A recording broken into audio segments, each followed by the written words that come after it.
Denny Sumargo siap untuk pasang badan membela para donatur setelah mendengar pengakuan seorang donatur bernama Salsabila bahwa dirinya telah menerima pemberitahuan dari Polda Metro Jaya terkait laporan polisi Farhat Abbas atas dirinya. Denny Sumargo mengaku siap berada di pihak donatur dan menghimbau agar para donatur untuk tidak merasa takut jika dipolisikan Farhat Abbas selaku kuasa hukum Agus Salim. Apalagi berdasarkan informasi yang didengar Denny Sumargo, donatur yang dipolisikan Farhat Abbas tersebut dalam kondisi tengah hamil, sehingga ia pun berencana akan mendatanginya untuk melihat kebenaran informasi tersebut. Lantas apa alasan Farhat Abbas menyeret para donatur ke ranah hukum? Seperti apa tanggapan kuasa hukum para donatur atas kabar adanya rencana perdamaian antara Farhat Abbas dengan pihak Pratiwi Novianti? Seperti apa pula respon Herwanto ketika mendapat sindiran menohok dari Farhat Abbas pasca diadukan ke lembaga advokat Pradi? Pemirsa, bersama Intens Investigasi, kami hadirkan kabar terkini, terpercaya, dan teraktual. Tetapi sebelumnya, jangan lupa untuk like, subscribe, dan juga share channel YouTube ini.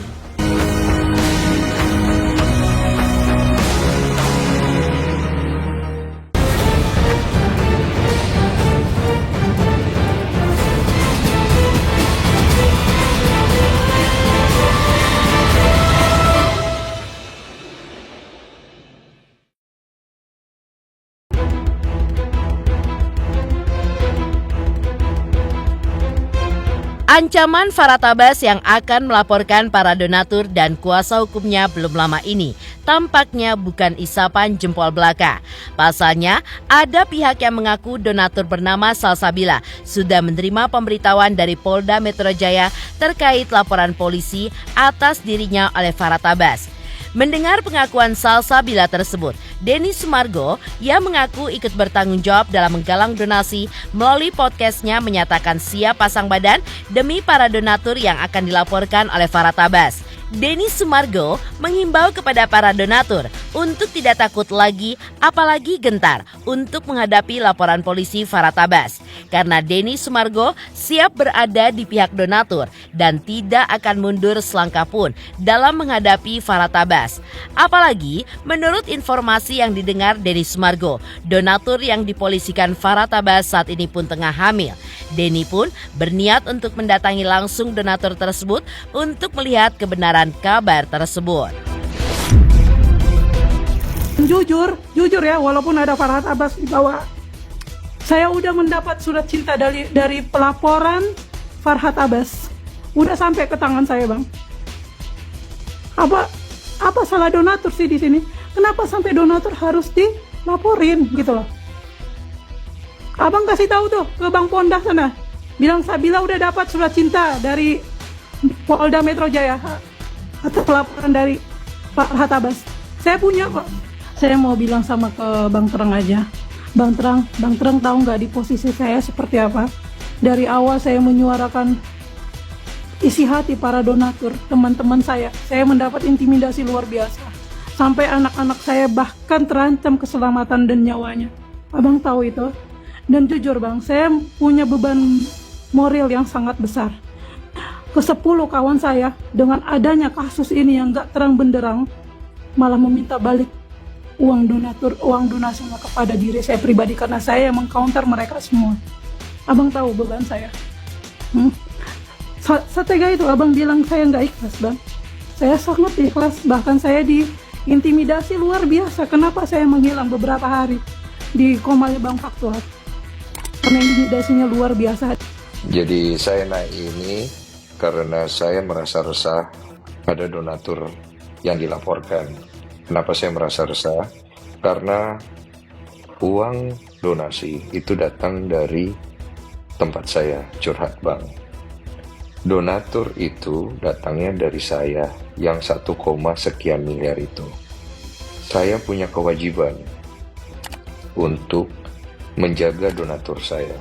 Dan ketika donatur saya diserang secara hukum, maka saya akan turun tangan.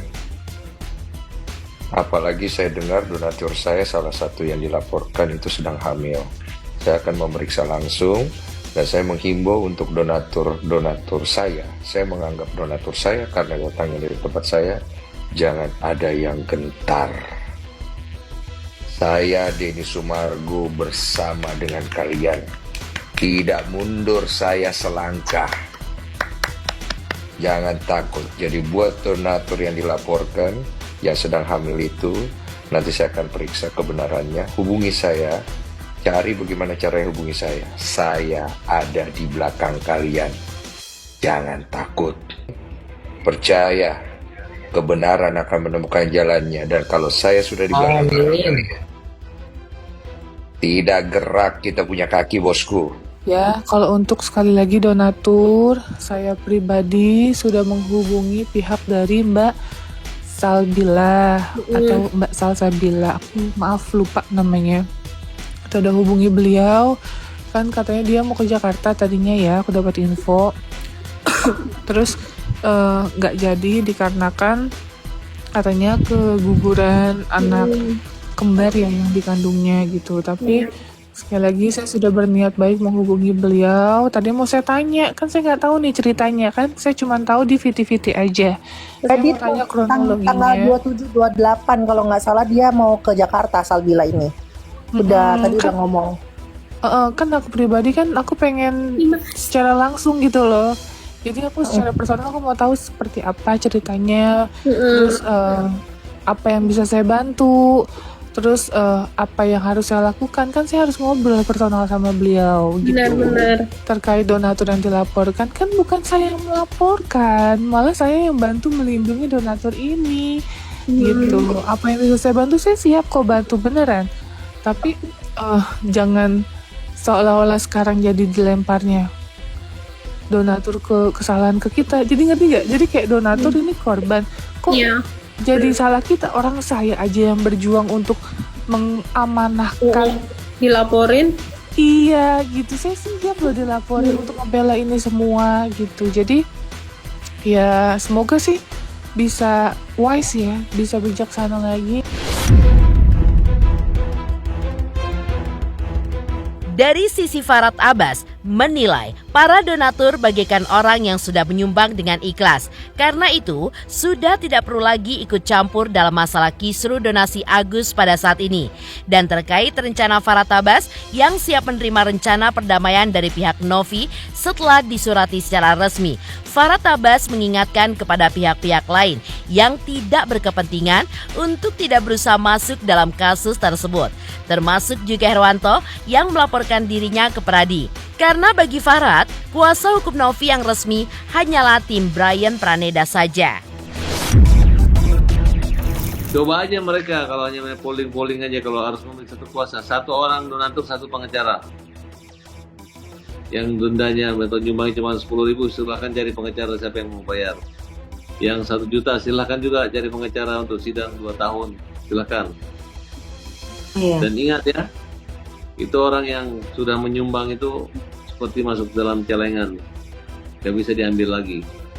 Dan sama aja dengan kalian mengambil lagi uang yang sudah kalian sedekahkan dan kalian ikhlaskan.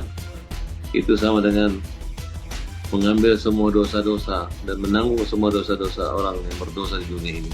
Lawyer yang sudah menghubungi saya cuma 3 orang aja. Dari kantor Brian Praneda itu. Dan saya sudah berkomunikasi. Tidak melibatkan lawyer-lawyer yang unyu-unyu. Tidak melibatkan lawyer-lawyer konten. Tidak melibatkan lawyer-lawyer yang mantan narapidana. Ya. Jadi mereka aja, gua hitung yang datang nanti minggu depan. Saya nggak mau dengar ring 1, ring 2, ring 3. Cuma 3 orang yang ngirim surat. Kecuali mereka prank aku baru percaya. Tapi namanya yang bermasalah dengan saya, yang saya laporin di sini nggak usah jauh-jauh. Jauh-jauh, ya. Yang asbun jauh-jauh, minggir. Agus melewat, jangan diganggu, oke? Isi suratnya adalah ada 2 alternatif. Pertama, uang di yayasan, kemudian setelah selesai sehat Agus diserahkan sepenuhnya untuk kepentingan dan keperluan Agus. kedua oleh pihak ketiga, dan jika selesai diserahkan ke kepentingan. Dan itu dijamin oleh Brian, udah ngomong ke saya. Menurut saya begitu saya dapat surat dari Brian itu langsung saya sambut. Nah ini baru namanya saya sambut baik gitu. Nah, gara-gara dia udah memuliakan Agus, saya nggak mungkin menjelekkan dia. Ayo sini mari kita sambut. Ya komunikasi sama Brian, komunikasi sama Novi saya belum ada komunikasi. Tergantung apa deh, mereka mau apa. Dia mau jual kita beli deh, kita nggak peduli kok. Kita nggak ada pengaruhnya. Operasi kan tetap berjalan gitu ya. Kecuali kalau ada penundaan akibat misalnya paru-parunya Agus tertunda baru ditunda.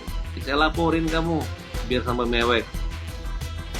Contoh tuh Pablo tuh kan udah minta maaf juga kan, udah merendahkan diri dengan sendiri rendah-rendahnya dengan alasan kalau mau damai gitu ya. Dan saya nggak peduli mau maaf, minta maaf tidak peduli gitu. Kalau kamu sadar bahwa perbuatan kamu sadar bahwa kamu itu salah, menghina saya, mengganggu saya bekerja sebagai pengejar pembela kaum lemah, ya alhamdulillah saya nggak laporin lagi.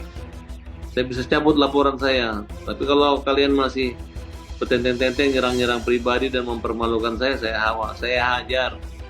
Hajarnya hukum jamin rakyat itu masih diserahkan pada hukum ya. Catat jangan sampai semua ngelaporin saya dengan kalimat hajar. Lantas, kuasa hukum para donatur sempat menanggapi terkait rencana perdamaian dari pihak Novi dengan pihak Agus dan Farah Tabas. Menurut kuasa hukum donatur, pihak mereka pun setuju jika niatnya terjadi perdamaian. Namun pihak kuasa hukum donatur pun mengingatkan bahwa uang donasi yang tadinya seluruhnya adalah untuk Agus. Karena terjadi kisruh seperti ini, menurut mereka, jika nantinya terjadi perdamaian antara pihak Agus dan juga Novi, uang tersebut bisa digunakan untuk Agus berobat. Namun, jika uang tersebut tersisa setelah Agus sudah sembuh, maka uang tersebut harus dialihkan ke orang yang lebih membutuhkan. Itulah syarat yang diajukan kuasa hukum donatur jika nantinya terjadi perdamaian antara pihak Novi dan juga Agus. Sesuai dengan informasi yang sudah kita terima bahwa saat ini sudah terjadi komunikasi untuk melakukan perdamaian, proses perdamaian antara pihak dari Agus Salim dengan pihak dari Teh Novi.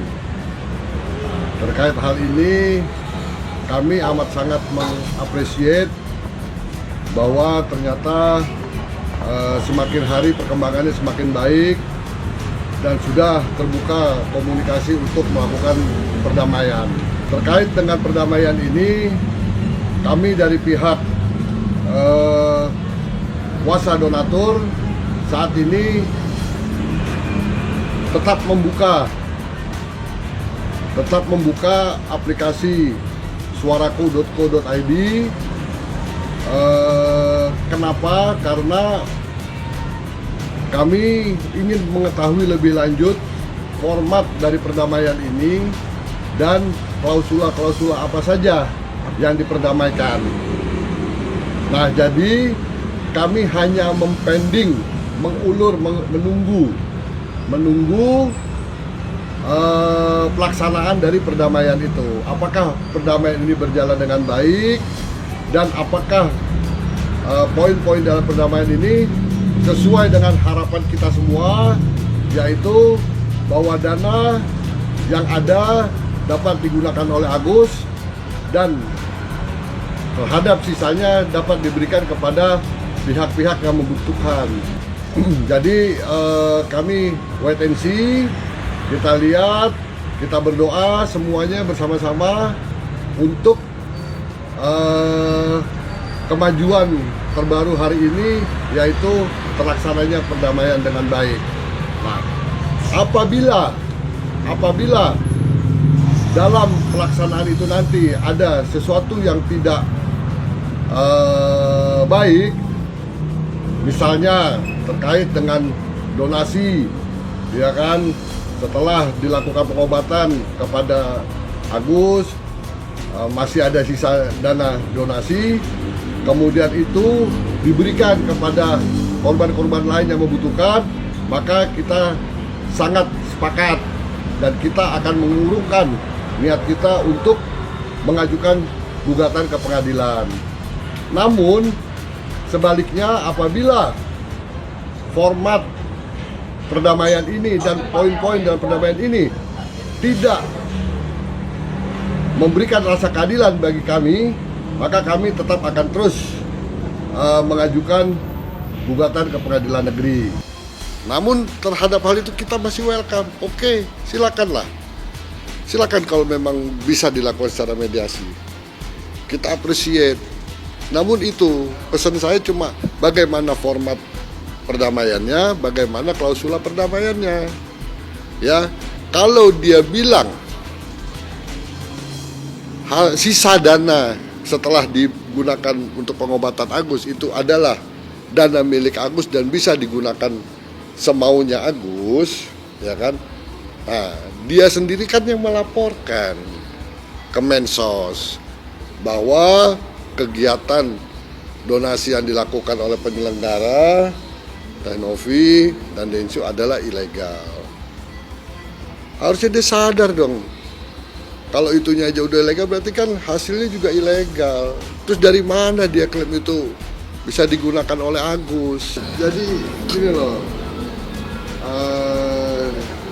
Kalau kita fokus dengan pokok perkaranya, kita sudah bersyukur kemajuannya membaik ke arah penyelesaian. Namun semakin hari kalau kita lihat nih si FA ini kok semakin gak level gitu loh dengan kita. Ada aja hal-hal yang sifatnya semantik yang dia sampaikan. Jadi tolonglah kalau memang mau jawab-menjawab di medsos, jawab-menjawab di media, sedikit berbobot lah. Kuasa hukum donatur juga menjelaskan bahwa kenapa para donatur membuat polling lantaran ada dugaan penyelewengan penggunaan uang donasi yang tidak sesuai amanah awal untuk pengobatan. Maka uang tersebut ditarik kembali ke pihak Novi. Inilah alasannya para donatur yang merasa kecewa berkumpul dan membentuk satu kesepakatan yang sama terkait uang yang kini berada di tangan Novi yang diklaim adalah milik Agus tersebut dengan dibuatkan regulasi melalui polling. Sebaiknya uang ini pun diserahkan ke pihak Agus atau pihak lain. Maka dari itu, polling tersebut menjadi wadah untuk menguji animo dari para donatur. Ternyata, kebanyakan donatur pun memilih uang tersebut diserahkan ke pihak yang lebih membutuhkan. Karena itu, pihak donatur juga berharap mereka pun perlu dilibatkan dalam perdamaian yang nantinya mungkin akan terjadi antara pihak Novi dengan pihak Agus.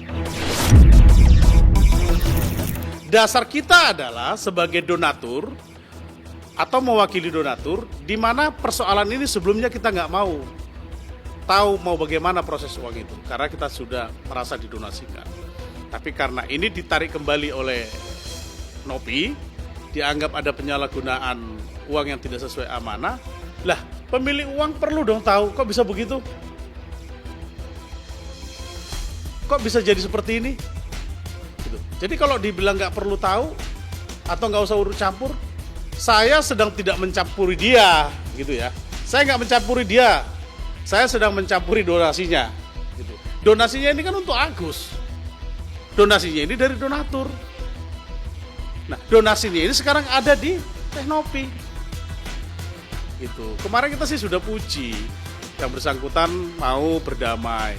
Tapi kalau muncul lagi statement seperti ini nggak paham saya. Sebenarnya komitmennya seperti apa sih? Ada kepentingan apa sih sebenarnya dalam persoalan ini? Memang menunggu. Kita ini memang menunggu hasil dari rencana perdamaian yang kalian buat. Ya kan? Saya mau tahu apa sih yang kalian mau buat, formatnya itu bagaimana, substansinya itu seperti apa perdamaian itu. Ya kan, bukannya kita mau memperpanjang atau kita mau berlarut-larut, enggak. Kalau memang persoalan ini menjadi baik dengan perdamaian, oke, kita setuju, nggak akan kita lakukan gugatan itu. Namun sebaliknya ya, apabila gugatan itu juga tidak memenuhi rasa keadilan kita akan maju terus. Ya. Dan perlu diingat, ya, kalian bilang donasi itu haknya Agus. Kau sekolah di mana? Kau sendiri yang bilang Novi itu menyelenggarakan donasi tanpa izin, ilegal. Nah terus kau mau bagi uang itu semuanya untuk Agus, ya nggak bisa lah. hasil dari donasi itu juga ilegal. Bukan Agus yang berhak. Dan bukan semua-muanya yang berhak itu majelis hakim. Majelis hakim nanti ambil keputusan. Geger, Denny Sumargo siap pasang badan untuk membela donatur yang dilaporkan Farhad Abbas ke polisi. Lantas, seperti apakah respon Herwanto terkait sindiran Farhad Abbas usai dilaporkan ke Pradi?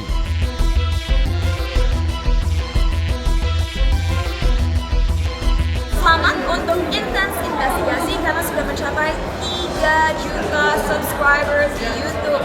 Sukses selalu and all the best.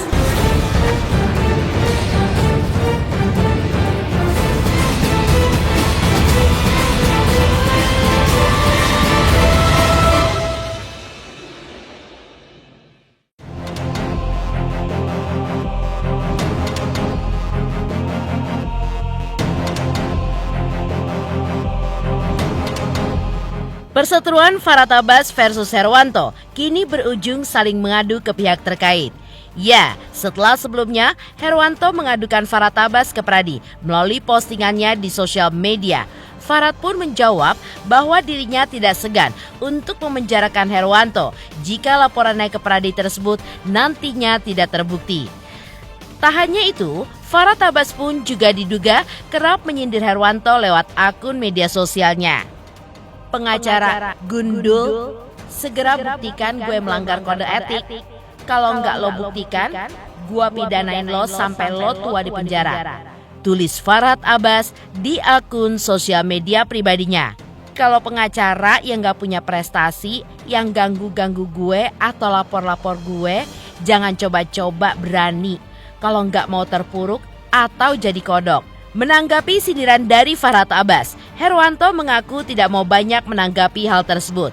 Ia pun juga menegaskan jika dirinya terlebih dahulu mendalami dan menganalisa kasus tersebut sehingga tidak asal mengadukan Farhad Abbas ke Pradi. Jadi artinya gini, sambutan dari organisasi Pradi sangat baik. Karena apa? Karena mereka sudah diberikan kewenangan untuk dapat memanggil orang yang dilaporkan yang diduga melakukan pelanggaran kode etik. Yang pertama, dia pasti akan menghubungi saya ya, menghubungi mungkin meminta keterangan atau meminta tambahan-tambahan bukti. Ya, saya sudah siapkan, saksi sudah saya siapkan, bukti sudah saya siapkan, segala sesuatunya sudah saya siapkan semuanya. Nah, kemudian setelah saya mungkin Pradi akan memanggil orang yang saya laporkan. Jadi sanksi ya, kalau memang ternyata terbukti ya seseorang advokat yang diduga melakukan pelanggaran terhadap kode etik, nah ketika diperiksa ya, diadili, ternyata terbukti nih, maka dia akan mendapatkan sanksi ya. Saya nanti akan mendorong kepada Pradi, ya mohon juga dipelajari nih. Artinya akibat dari tindakan-tindakan dia ini, ucapan-ucapan dia ini menimbulkan kegaduhan di masyarakat. Nah, kalau ternyata memang Dewan Kehormatan merasa bahwa ini adalah suatu ancaman dapat bisa menjatuhkan kehormatan profesi, dan ini bisa dicabut permanen. Artinya bisa dicabut permanen, artinya apa? Pecat gitu. Dicabut, tidak punya izin lagi. Nah, ini tapi semua saya serahkan ke Dewan Kehormatan. Kalau saya sudah berani melakukan tindakan hukum, ya, tentu saya analisa, saya pelajari, saya dalami, ya.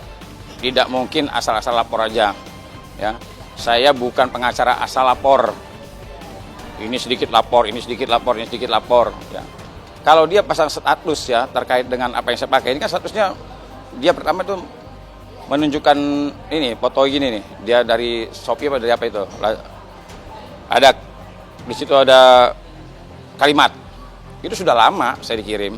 Tapi saya dibiarin, saya diamin. Dia bikin status lagi, salah satu tim saya tuh, dibilang rambut kuning dan sebagainya, saya diamin, kumpulin. Nah, dia lagi bilang lagi masalah ini nggak mau berteman, dia blok saya dan lain sebagainya. Ini aja ya, kalau saya sampaikan nanti ke Dewan Kehormatan, ini sudah cukup ya. Karena apa?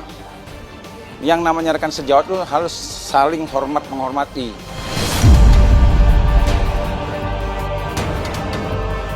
Herwanto juga tidak mau menghiraukan sindiran Farah Tabas yang menuding jika dirinya numpang tenar untuk bisa masuk ke layar kaca televisi dan suka menguping kasus-kasus yang ditangani oleh Farah Tabas.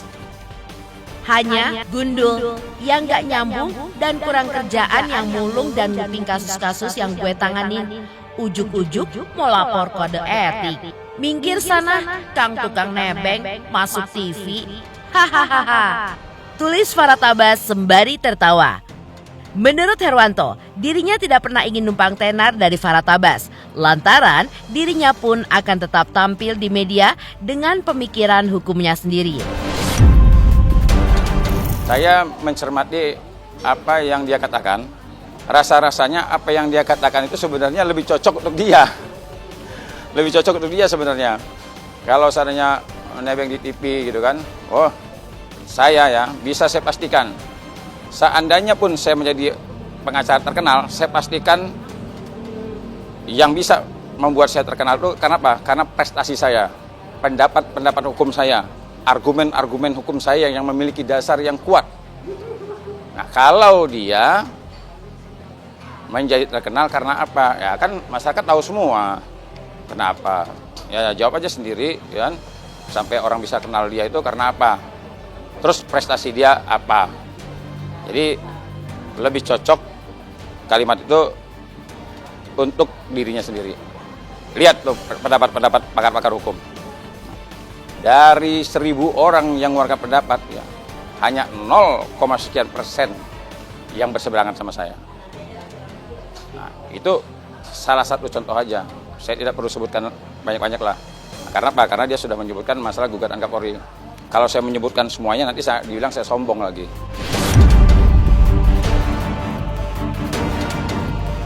Pemirsa Intens Investigasi, jangan lupa saksikan terus Intens Investigasi. Dan pastikan jangan lupa untuk like, subscribe, share, dan juga komen jelang 3 juta subscribers channel Intens Investigasi.